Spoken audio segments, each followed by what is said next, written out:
আমি এটা সিনেমা হলে আসার আগেই উপভোগ করেছি, খুব মজার।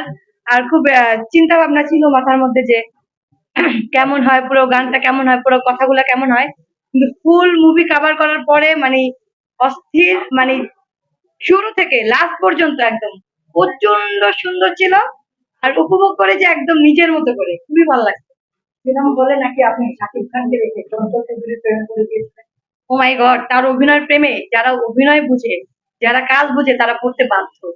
কারণ তার অভিনয় একদম নিখুঁত হয়, তার প্রত্যেকটা কাজই অনেক সুন্দর হয়। আর তাদের মতন আর্টিস্ট, মানে তাদের মতন অভিনয় যারা অভিনেতা আছে, এদের কাছ থেকে আমাদের অনেক শেখার, অনেক কিছু আছে। শাকিব খানকে আসলে ১০-এর কত দিবেন অভিনয়ের ক্ষেত্রে? আপনি কি 10-এ 10 করতেছেন, 100-এ 100 বলেন, একদম 100-তে 100। আপনি যদি কখনো চান্স পান আসলে শাকিব খানের সাথে অ্যাক্টিং করার জন্য নিজেকে কতটুকু কতটুকু প্রস্তুত করতে পারবো এটা আমি জানি না, হয়তো এক্সাইটেড এর খেলা কিনা হার্টফুল হয়ে যেতে পারি। কিন্তু ভাই নিজেকে প্রস্তুত করার চেষ্টা করবো।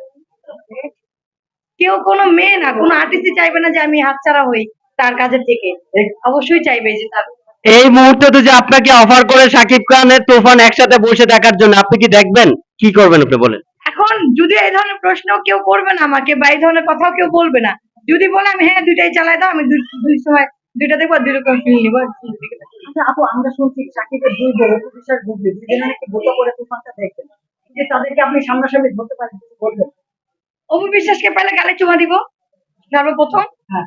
আর বুবলিকে পাইলে চুমা দিতে যাবো না ভাই। কেন? তবে খুশি হব যে দেখুক, শিখুক, কিন্তু অন্তত দেখুক। নিজেকে কেন? স্বামীকে রেসপেক্ট করা উচিত। বলেন বলেন বলেন আমাদের বলেন। বাংলাদেশে শাকিব খানের যোগ্য নায়িকা এখন পাওয়া যাচ্ছে না, কারোর সাথে করছে না। এটা কি নায়িকাদের ব্যর্থতা নাকি এটা শাকিব খানেরই কোনো বাড়তি ডিমান্ড থাকতে পারে? বাড়তি ডিমান্ড থাকা একটু ভালো, এটা থাকা উচিত। কারণ আমাদের বাংলাদেশের যে নায়িকারা আছে, আমি ছোট করে বলতেছি না, তাদের থেকে দেখেন আপনি আমাদের মানে পার্শ্ববর্তী যে বাংলাদেশ থেকে নায়িকা নিয়েছে এই সিনেমাটার মধ্যে দেখেন, অসম্ভব সুন্দর লাগছে। তা আমি মনে করি যে বাংলাদেশি হোক বা যেখানেরই হোক, কাজ সুন্দর হোক, কাজ ভালো হোক, বাংলাদেশের মানুষ দেখুক। আর যদি বাংলাদেশি মেয়েরা দেখে এটাকে নিজেকে শুধরাইতে চায়, তো আমি মনে করি খুব ভালো। কারণ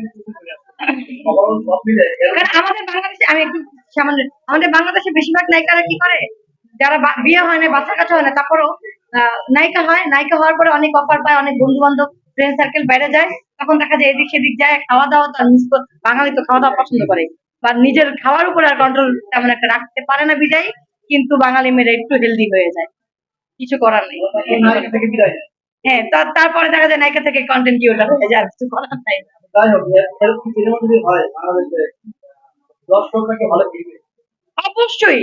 কারণ আপনি দেখেন এত বছর পর সাকিব খান ৩টা সিনেমা দিছে, আর ৩টা সিনেমার মধ্যে যখন এই লাস্ট যে সিনেমা, আপনি আমার ভিডিও হয়তো অনেকে দেখেন কম বেশি, তো আমি কিন্তু এই ইন্টারভিউ গুলো বারবার দিয়েছি যে তুফান সিনেমা কিন্তু তুফানের মতন আসবে, কেউ ঠেকাতে পারবে না। অনেকেই বলেছিল টস করে সিনেমা, মানে হলে সিনেমা ছাড়া হবে, কিন্তু দেখেন আমি বলছি কেউ ঠেকাতে পারবে না, পারছে কেউ ঠেকাতে? কারণ যেটা সুন্দর এটা পাবলিক আসবেই। আপনি যত ইউটিউবে ছাড়ুক, যত বিনোদনের জায়গা থাকুক না কেন, সিনেমা এরকম সুন্দর হইলে দর্শক আসতে বাধ্য।